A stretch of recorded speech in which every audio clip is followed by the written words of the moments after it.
Well,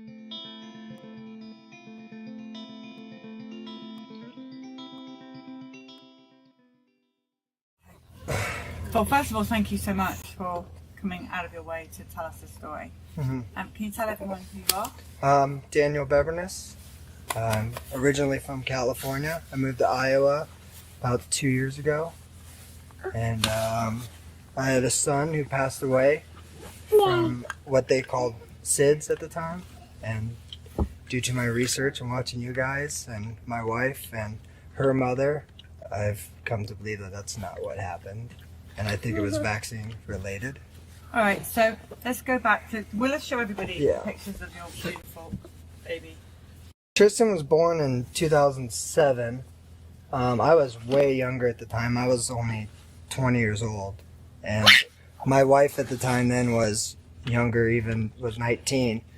And there was never even a question to not vaccinate or not listen to what the doctors told us to do. It's just what we were supposed to do. So we went through with, the regular schedule, if you will. And even back then, it's been 10 years, so I don't even remember all the vaccines that he got. I remember going in when he was 2 months. I even remember thinking then, because I know the doctors were doing what I thought was the right thing, but I do remember thinking, that's a lot of shots, for a little tiny human being. And so he got his 2 months, and then when he was 4 months old, my wife and I went to our parents' house, and she went to lay him down for a nap, and I don't know, she just got that motherly instinct or whatever you call it, and she went to check on him 5-6 minutes after she laid him down, and she found him not conscious, not breathing. She screamed, and I remember playing video games with my sister and just hearing that scream, and so you knew that just the worst thing that's ever happened. And we ran in there and we found him, and at the time I was certified and trained in CPR and infant CPR, so was my sister. And so we started CPR on him, and we actually resuscitated him, and he started breathing again. And we thought that's where it was over. The fire department, and I grew up in a real small town, the fire department, the police, they showed up right away, and we thought that's where it was over. They all said, you're a hero and this and that. And they took him to the local hospital down the road, and they said they wanted to do more tests, and they wanted to bring him to Santa Barbara Cottage. And so we did an ambulance ride to Santa Barbara, and he was breastfeeding on the way there. And we thought, this, whatever happened, we didn't know what it was at the time, but we thought it was over and it was done. And he was at the hospital for about 3 hours, and they were doing some blood work, and we decided to go grab something to eat. And when we came back up, and it was the children's ICU, when we came back up, there was 10 doctors and nurses all surrounding him, and we knew it wasn't over. And he started having a grand mal seizure, and that's what they said was the first case. And from then on, the seizures just kept going until by the end of that day, he was on full life support and breathing machine and tubes and everything. And what they were classifying it as was a SIDS, but they called it interrupted SIDS. They don't get a lot of them. It's where you resuscitate. Most of the time you find your child dead. But we got him to breathe again, and so they did a bunch of tests on him over the next 3 days. And none of the tests were shared with me, of course. I don't know what happened, and after 3 or 4 days, we were told he was going to be in a vegetable state his whole life, and it wasn't an option for my wife and I at the time. So we took him off life support after the 4th day. And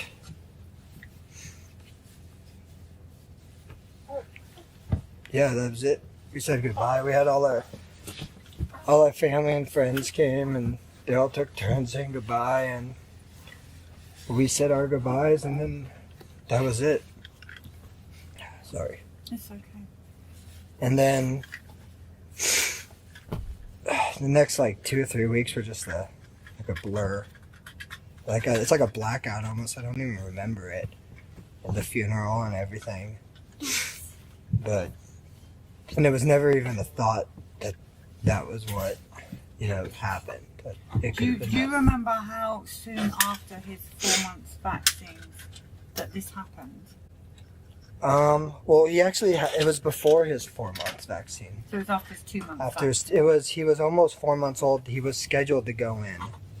I believe it was going to be like 3 days from then for his 4 month. And I remember my mom telling me, my mom works in childcare, she spends a lot of time around kids, and she said something was just different after his 2 months.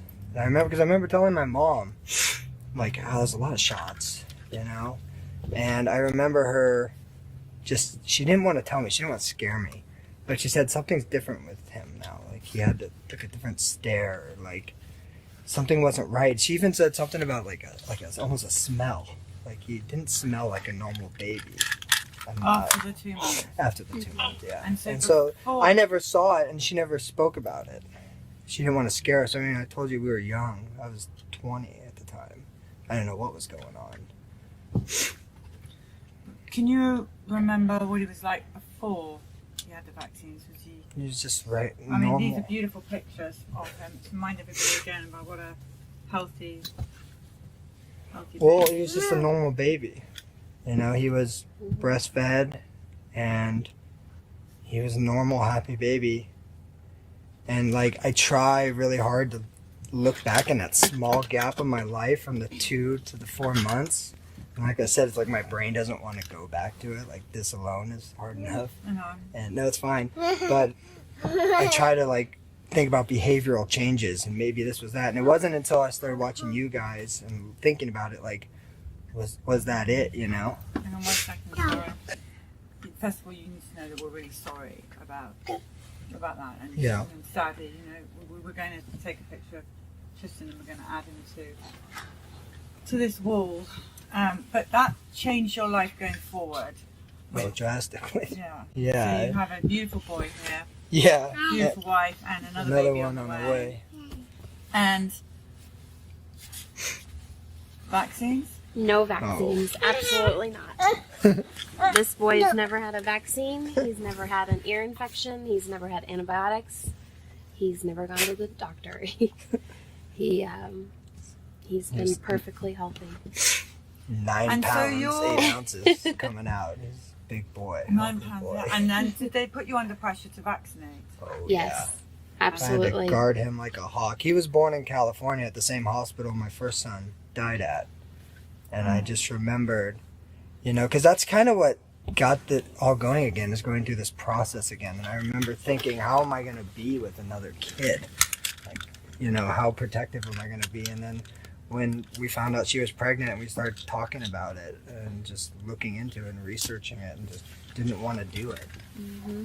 And I remember when he was born and they were taking care of her, and we went into the nursery, it's like you already filled out the paperwork, and then there's the nurses there, and they just are programmed, and I don't know if they know what they're doing, or they think they're doing what's right, and they just keep pushing you, and I remember them asking me in the hospital, this giant, big, healthy baby, and they were like, oh, we're going to give him his vaccines, and I had to reassure them, almost to the point where you're like, I'm going to hurt you if you try to touch this kid, you don't get where I'm coming from with this, so, but.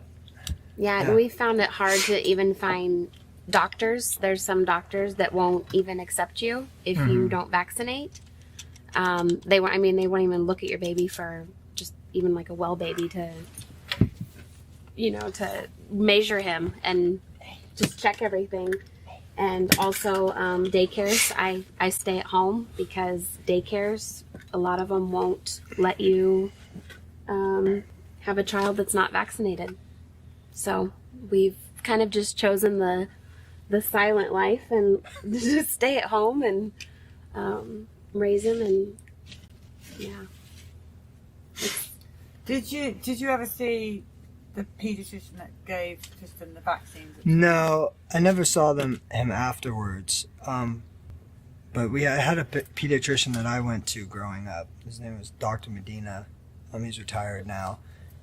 He was just destroyed by it. He didn't know what happened, and he was on the board at the hospital. And they had all these meetings. They told me about him, and I never saw any of the information that came out of it. Because they said they were I remember them in the hospital saying, this is rare for us to get an interrupted SIDS, and we want to find out what it is because they're trying to figure out what SIDS is.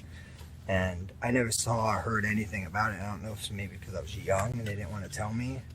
Well, I mean, do find his contact details because the Vaxxed team are very happy to come in. Yeah. No, I know. Educate him on what SIDS is. I know he's a pretty open doctor, and I know he'd be open to talking to people. I'm pretty sure he's retired now. But. Well,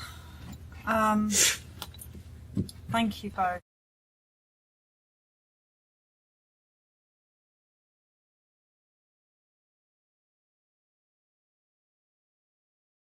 The fight for children's health has hit a turning point, and your support has brought us to this moment. Robert F. Kennedy Jr. pledged to find out what is driving the country's rise in autism. Scientists are scared to ask the question. This is an epidemic, and we need to find the causes, and we need to stop it. Other issues PhD has been pushing for years are finally gaining mainstream traction. The vaccine itself does have profound risk.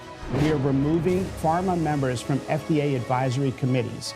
We are working to change the federal fluoride recommendations. Removing all petroleum-based food dyes. We're going to change things for real this time.